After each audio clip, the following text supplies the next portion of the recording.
नमस्कार, आप देख रहे हैं न्यूज नेशन में हूं पिनाक त्यागी। शाम के 3 बजने वाले हैं और हम हाजिर हैं यूपी चुनाव पर सबसे बड़े शो 2022 के महादंगल के साथ। अपने स्पेशल शो में आज बात सीएम योगी के मिशन रोजगार की करेंगे। चुनावी साल में सीएम योगी आदित्यनाथ के फोकस पर राज्य के वो पढ़े लिखे युवा हैं जिनके पास इस वक्त नौकरी नहीं है।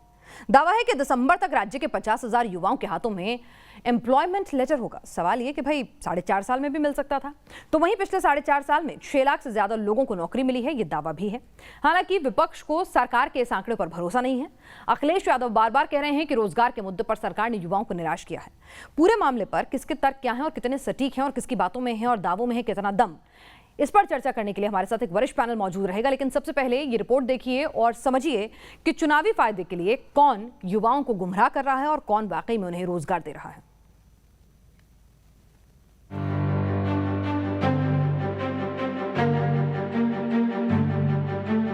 आप देखना, दिसंबर तक हम लोग 50,000 से अधिक नियुक्ति फिर से करने जा रहे हैं। 50,000 नए नौजवानों को फिर से नौकरी मिलेगी। तो सुना आपने, चुनावी साल में यूपी में सरकारी नौकरी की तलाश में जुटे युवाओं के अच्छे दिन आने वाले हैं। सरकार के अलग अलग विभागों के साल के बचे 5 महीनों के भीतर 50,000 नौकरी देने का ब्लूप्रिंट तैयार हो चुका है। दावा दिसंबर तक भर्ती की प्रक्रिया पूरा करने का है। इतना ही नहीं, युवाओं को उनके गांवों में ही रोजगार देने की पहल शुरू हो चुकी है। योगी सरकार के एक फैसले के मुताबिक हर ग्राम पंचायत की अपनी बिल्डिंग होगी और इसमें ग्राम प्रधान के दफ्तर में इंटरनेट की सुविधा के साथ कंप्यूटर स्कैनर की व्यवस्था भी की जाएगी। हर पंचायत में सहायक और कंप्यूटर ऑपरेटर की नियुक्ति की जाएगी। इससे करीब 1,20,000 युवाओं को रोजगार के अवसर मिलेंगे। उत्तर प्रदेश में योगी आदित्यनाथ के नेतृत्व में बनने के बाद सरकार, हमने लोगों को रोजगार दिया। तमाम जगह जो भ्रष्टाचार की वजह से नियुक्तियां नहीं हो पाती थी, अदालत में मामले लंबित होते थे, उसमें सरकार ने सामना किया और 4 लाख लोगों को नियुक्तियां दी। लगातार रोजगार की तरफ सृजन हो रहा है, लोगों को रोजगार मिल रहा है। योगी सरकार में पिछले 4.5 साल में दी गई नौकरियों की बात करें तो अब तक 6,64,951 लोगों को रोजगार मिला। इसमें 3,43,748 सरकारी नौकरी है, जबकि संविदा पर 47,446 लोग रखे गए और आउटसोर्सिंग पर 2,73,657 लोगों को काम मिला। हालांकि विपक्ष को इन आंकड़ों पर भरोसा भी नहीं है। राज्य में विपक्ष की सबसे बड़ी पार्टी के मुखिया ने योगी सरकार पर युवाओं के साथ धोखाधड़ी का आरोप लगाया है।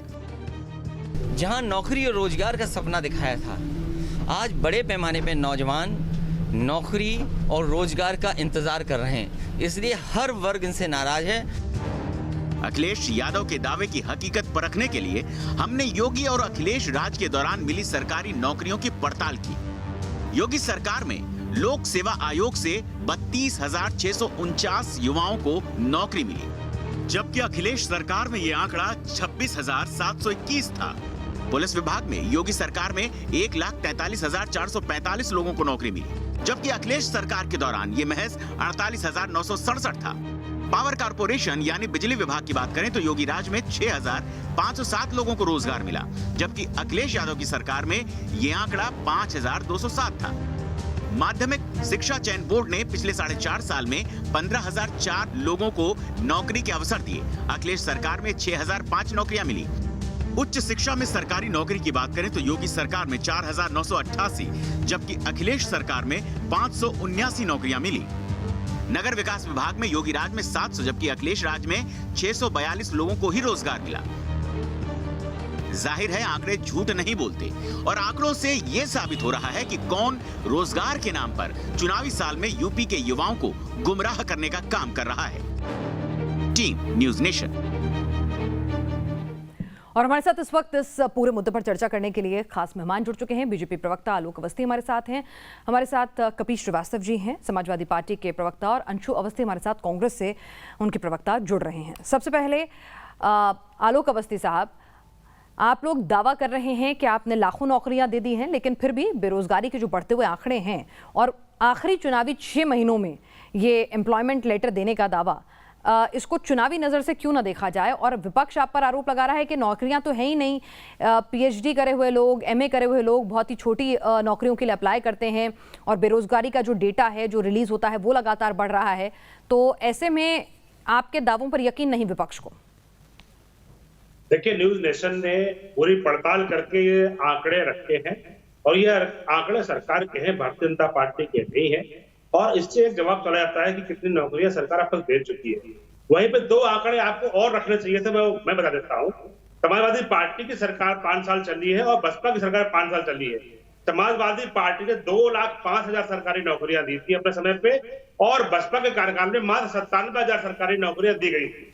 तो जहां तक सरकारी नौकरियों का सवाल है तो हम इन पार्टियों से 3 गुना अधिक, समाजवादी पार्टी से हम जो है इस समय सरकारी नौकरियां हम दे चुके हैं। तो स्पष्ट सी बात है, आपने देखा होगा समाजवादी पार्टी की सरकार में उच्च न्यायालय ने इनके सारे भर्ती बोर्डों को भंग कर दिया था और इनके जो संघ लोक सेवा आयोग के जो इनके वो चेयरमैन थे अनिल यादव, उनके खिलाफ सीबीआई इंक्वायरी रिकमेंड की थी। और यही सरकार थी अखिलेश यादव की जो उनको बचाने के लिए सुप्रीम कोर्ट तक चली गई थी। यानी कि उच्च न्यायालय ने साफ साफ कहा था कि भयंकर भ्रष्टाचार, जातिवाद, क्षेत्रवाद और एक तरीके से एक पूरा पलायन कर लिया था, पूरे प्रदेश को धता बता दिया था इन लोगों ने, सिर्फ एक समाज के लोगों को नौकरी दे करके। कपिल श्रीवास्तव जी, आपकी नौकरियों में तो घपले थे और प्राइवेट नौकरी और इन्वेस्टमेंट की तो बात भूल ही जाइए, क्योंकि प्रदेश में कानून व्यवस्था और इंफ्रास्ट्रक्चर वैसा नहीं था कि निजी कंपनियां आए। आज एक हब के तौर पर डेवलप हो रहा है उत्तर प्रदेश, विदेशी कंपनियों ने भी इन्वेस्ट किया है, वो अपने प्लांट्स लगा रही हैं उत्तर प्रदेश में, नौकरियां जो हैं वो जनरेट भी होंगी। तो आप कैसे कह सकते हैं कि ये लोग विफल हैं रोजगार के मुद्दे पर? देखिए, बहुत सीधी सी बात यह है कि जिस तरीके से ये बातें अपनी रख रहे हैं अवस्थी जी, 4,98,668 नौकरियां हम लोग के समय में दी गई हैं। हम उन तिथियों को बता सकते हैं कि किन तिथि पे मेरी चीजें निकली, कब वेतन स्वीकृति हुई थी, कब डिपार्टमेंट से, क्योंकि अकाउंट्स सेक्शन उस डिपार्टमेंट का वेतन संयुक्त करता है। मैं तो एक बात का चैलेंज करता हूं कि मानसून सत्र आने वाला है। मित्र अवस्थी जी, आप एक काम कर लीजिएगा, न्यूज नेशन के सामने मैं आपको चैलेंज करता हूं, आप एक श्वेत पत्र ले आइए कि आपने कब कौन सी नियुक्ति निकाली। सरकार आंकड़े दे चुकी है, जारी कर चुकी है। अब देखिए, सरकार का मतलब सरकार जारी कर चुकी है। 2,05,000 से अधिक नौकरी आप नहीं दे पाए, जबरदस्ती कर रहे हैं। आपके अधिकांश नौकरियों को माननीय उच्च न्यायालय ने रद्द कर दिया, ये क्योंकि आपने जात विशेष के लोगों को, एक सच्चाई के लोगों को, एक सहभाई कुनबे के लोगों को आपने वाले नौकरियां दी थी, उनको माननीय उच्च न्यायालय ने भंग कर दिया था। उत्तर प्रदेश में नौकरी, जितनी भी नौकरी आपने बांटी थी वो नौकरियां नहीं मिली। आपने शिक्षकों को भरमाया, सीधी सी बात है, तमाम लोगों ने तमाम हमारे छात्रों को भरमाया, उनका भविष्य चौपट किया आपने। चलिए, तो सारे भर्तियों को उच्च न्यायालय ने रद्द कर दिया है।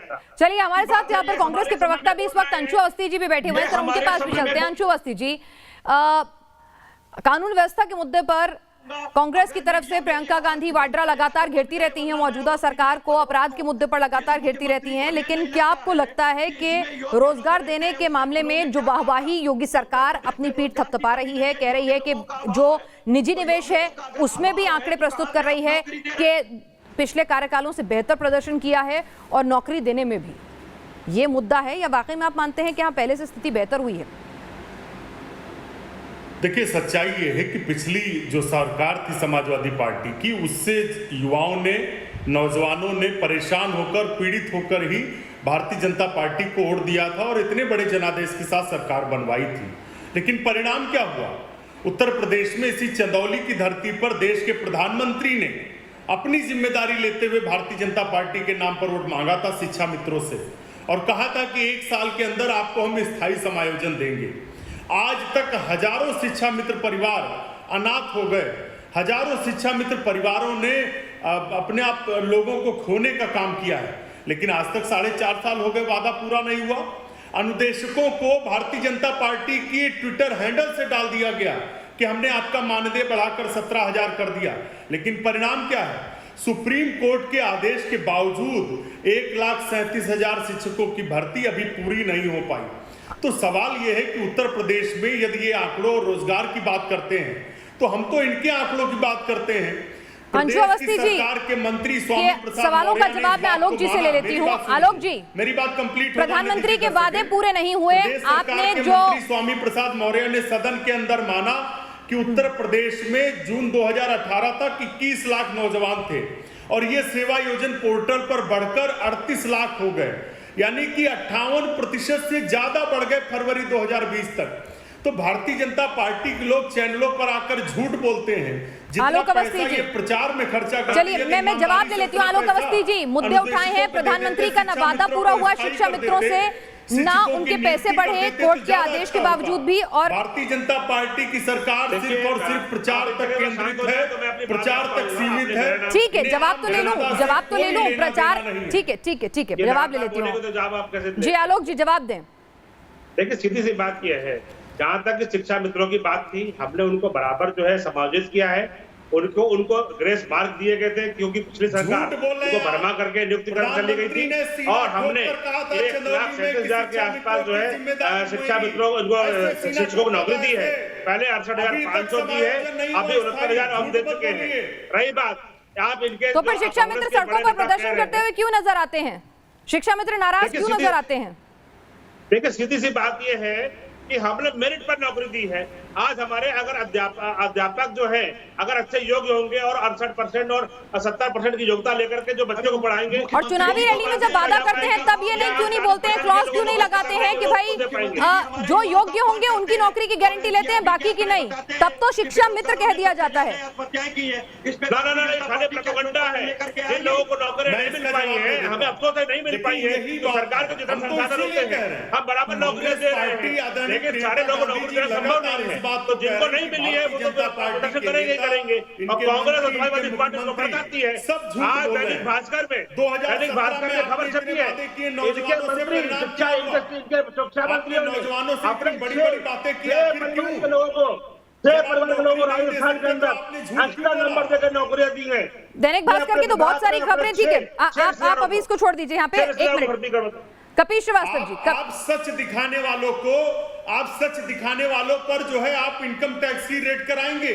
आपका काम था उत्तर प्रदेश, अरे ये देखिए राजस्थान पत्रकार ने भी लिखा हुआ है, आपके मंत्री डोटेसरा, कांग्रेस के राजस्थान के मंत्री डोटेसरा अपने रिश्तेदारों को नौकरी देती है 6 लोगों को, और उनको साक्षात्कार में 80 से ऊपर नंबर दिया है। जो टॉपर है उसको तो चलिए ठीक है, आप कह रहे हैं शिक्षा मित्रों को आपने नौकरियां भी दी, उनके लिए अच्छा भी किया है, लेकिन विपक्ष आरोप लगा रहा है, लेकिन युवा जो है जिसकी नौकरी गई है या जिसको नौकरी नहीं मिली है, क्या वाकई में वो एक मुद्दा होगा? छोटे से ब्रेक के लिए यहाँ रुक रहे हैं क्योंकि आंकड़े ऐसे कई आए हैं कि देश के स्तर पर, मैं उत्तर प्रदेश की बात नहीं कर रही हूं, देश के स्तर पर भी कई लोगों ने कोरोना काल में अपनी नौकरियां, अपने छोटे स्टार्टअप्स को गंवाया है, और रोजगार जो है जिस गति से मिलना चाहिए था वो नहीं मिल रहा है, तो उस पर भी बात करेंगे। तो क्या इस बार यूपी के महादंगल में बेरोजगारी एक अहम मुद्दा हो सकता है, और किस तरह से सरकार को घेरने की तैयारी है, सरकार के अपने दावे हैं? कपिल साहब, कम से कम एक चीज तो आप मानेंगे कि जिस तरह से निजी निवेश जो है कंपनियों का, मैं आपको डेटा भी लगातार हमारी स्क्रीन पे चल रहा है, आप देख रहे होंगे, जिस तरह से बड़ी बड़ी इंटरनेशनल फर्म्स ने निवेश किया, वो अपनी कंपनीज जो हैं वो नोएडा में या उत्तर प्रदेश के और कई इलाकों में खोलने की बात कर रही हैं, नोएडा में फिल्म सिटी की भी बात हो रही है। तो इन तमाम चीज़ों से फ्यूचर में एक प्रोजेक्शन है कि कई लाखों की तादाद में जो रोजगार हैं वो जनरेट होंगे। तो अगर उस कंपैरेटिव डेटा को देखें तो पिछली सरकारों से योगी सरकार का प्रदर्शन बेहतर है in terms of generating private investment. बिल्कुल नहीं बेहतर। मैं इसलिए आपको कह रहा हूं कि इन्होंने 4 लाख करोड़ के जो है एएमयू सिग्नेचर किए थे और एक भी कंपनी नहीं बैठा था। जिस सैमसंग की कंपनी को की बात करते हैं वो एएमयू मेरा था, हम लोगों ने ही उस समय भी वो स्थापित हो गया। ये खाली कहने की न्यूज एक बिजनेस का ये लेकर के आए थे जिसमें उत्तर प्रदेश जो है इज ऑन डूइंग बिजनेस, ये इसमें इन्होंने कहा कि हम उत्तर प्रदेश में दूसरे नंबर पे हैं। तो हकीकत तो ये है कि ये केंद्र सरकार की एक नीति थी जो सिंगल बिजनेस सिस्टम थी, उससे कोई इन्होंने कोई उद्योग नहीं आए, बल्कि चीन से जो भटके हुए उद्योग थे वो इनके पास नहीं आए, अन्य जगहों पर चले गए। तो शर्म आनी चाहिए इन्हें। और मैं दूसरी चीज कहता हूँ, ये तो तानाशाह वाले लोग सरकार में तो बहुत सीधी बात कह रहे हैं कि अगर नहीं, यूपी में निवेश करने वाली टॉप 5 कंपनी है, वर्ल्ड ट्रेड सेंटर है, वीवो मोबाइल्स हैं, आप स्क्रीन पर लगातार देख रहे हैं डेटा जिसमें ओप्पो मोबाइल्स हैं, ये तमाम कंपनियां हैं जिन्होंने उत्तर प्रदेश में निवेश किया है, हॉलीटेक इंडिया है। तो ये सब जो है ये आपको लगता है कि जमीन पर नहीं उतरेंगी? नहीं, बिल्कुल मैं ये कह रहा हूँ कि जाते जाते जब आप जा रहे हैं तब तक नहीं उतरी है, तो भविष्य में जो भी सरकार होगी वो कंटिन्यू करेगी। अगर वो चाहेगी तो उतरेगी, नहीं चाहेगी तो नहीं उतरेगी। इन्होंने ये आलोक अवस्थी जी, ये रोजगार की बात है, ये इंप्रूवमेंट लेटर देना, ये सब कुछ आखिर के 6 महीने में क्यों रोक के रखा था? नहीं, दूसरी सवाल बात मेरा ये बात है है कि इसका जवाब दूसरी जो बात आंकड़े सबसे बड़ी बात दे रहे ये है हैं, कि कपिल जी ने क्या किया? नहीं बना रहे हैं। अरे भाई मेरी बात हो जाने दीजिए कपिल जी। अरे आप अच्छे प्रवक्ता हैं, क्यों नहीं बता रहे? आप अच्छे प्रवक्ता हैं, आप अच्छे प्रवक्ता हैं, अपनी बारी बोल लीजिए, श्वेत पत्र सुन लेके लीजिए। आएंगे। देखिए आपने विधानसभा के कपिल जी को कहिए या चुपचाप मैं अपनी बात आपने कब किसको नौकरी किसी बात मुझे लगता है जो गुंडागर्दी अपने जादव की पार्टी सड़कों पे करती है वो जनता में करने लग गई है। सीधी बात ये है, गुंडागर्दी कब्जा न करें, अपनी बारी आने की बात करें, मुझे अपनी बात कहने का अवसर दे। देखिए सबसे बड़ी बात, इन्होंने रोजगार किसको दिया? समाजवादी पार्टी ने। समाजवादी पार्टी ने रोजगार दिया, अंकित अहमद को दिया, सबसे बड़ा गैंगस्टर था। समाजवादी पार्टी ने दिया मुख्तार अंसारी को रोजगार दिया, जो सबसे बड़ा गैंगस्टर था, जिनका काम था कि लोगों को सताना, लूटना और अपनी जेब को भरना। इनके समय में सारे तमाम जितने भी संस्थान प्रदेश छोड़कर जा रहे थे। ईसीएस का लखनऊ को ऑफिस छोड़कर चला गया। सरकार जाते जाते जब कुछ नहीं कर पा रही है तो मीडिया पे प्रभाव नहीं है, जो मीडिया उनकी नौकरी के जाते हैं। अंशु जी कुछ कहना चाह रहे हैं? जी अंशु अवस्थी जी, आप चर्चा में शामिल होना चाह रहे हैं? अंशु जी, तो सीधी बात यह है कि इन्होंने गुंडागर्दी के देखिए, मैंने ये बात उनसे पूछी। भारतीय जनता पार्टी की उत्तर प्रदेश की सरकार के मंत्री स्वामी प्रसाद मौर्य ने सदन के बाद इस बात मानी थी कि 2 जनवरी सुनिए आलोक अवस्थी जी, अंशु जी का एक सवाल है, सदन के पटल पे रखी हुई बात का सवाल है, जरा उसका जवाब दे दीजिए। जी बताइए अंशु जी, पूछिए सवाल। देखिए, मैंने अनुरोध किया कि सरकार में बैठे मंत्री स्वामी प्रसाद ने कहा कि 2018 से 2020 के बीच में जो बेरोजगारों की संख्या थी वो 21 लाख से बढ़कर 38 लाख हो गई। दूसरा जो उद्योगों की बात है, आप भारतीय जनता पार्टी के साथी को याद नहीं होगा, मैं याद दिला देता हूं। उसी समय जो उत्तर प्रदेश का बजट था वो 4,28,000 करोड़ का आया था। ईएमयू साइन किए गए थे। उन ईएमयू को क्या हुआ? जनता वो धरातल पर तो नहीं उतर पाए। इतना बड़ा डिफेंस एक्सपो लगाया गया, जनता के पैसे को पानी की तरीके से बहाया गया। नौजवानों को उम्मीद थी। आलोक जी, इवेंट तो खूब हुए, शोशेबाजी खूब हुई, लेकिन जमीन पर कुछ नहीं उतरा 5 सालों में, और 6 महीने में आप एम्प्लॉयमेंट लेटर देने की बात कर रहे हैं। आरोप है आप पर। उत्तर प्रदेश के मुख्यमंत्री उत्तर प्रदेश के नौजवानों जमीन पर जो है इन्वेस्टमेंट आ चुका है। 3 लाख करोड़ से अधिक जो है इन्वेस्टमेंट के लिए। नहीं तो फिर बेरोजगारी का डेटा क्यों बढ़ रहा है, आंकड़ा क्यों बढ़ रहा है? अगर इन्वेस्टमेंट आ चुका है और नौकरियां मिल चुकी हैं तो और इनसे पूछिए 17,600 बेरोजगारी समाजवादी पार्टी पे। नहीं, सीधा सा सवाल है आलोक जी, ये कह रहे हैं कि अगर एम्प्लॉयमेंट आ चुका है, सब कुछ इतना अच्छा है, तो बेरोजगारी के आंकड़े क्यों बढ़ रहे हैं? ये सवाल करने को जवाब देने को मुझे तो अच्छी बात नहीं है, यानी कि झूठ बोलेंगे और अपना जवाब नहीं सुनना चाहते हैं। सीधी बात ये है कि बेरोजगारी दर 4% पे आ गई। चलिए तो देखिए, सबके अपने अपने दावे हैं, लेकिन उत्तर प्रदेश का युवा जब मतदान केंद्र तक जाएगा तो उसे खुद पता होगा कि उसके पास नौकरी है कि नहीं है। उसको नौकरी किसने दी, कितनी दी, अच्छी दी, कम पैसों की दी, वो और उसके घर वालों से बेहतर कोई नहीं जानता। उम्मीद यही होगी कि जात पात और धर्म से ऊपर उठकर क्या वाकई में हमारा मतदाता इन मुद्दों पर वोट करेगा। आप सभी लोग इस चर्चा में आए, आपका बहुत बहुत शुक्रिया, और इस खास पेशकश में फिलहाल के लिए इतना ही।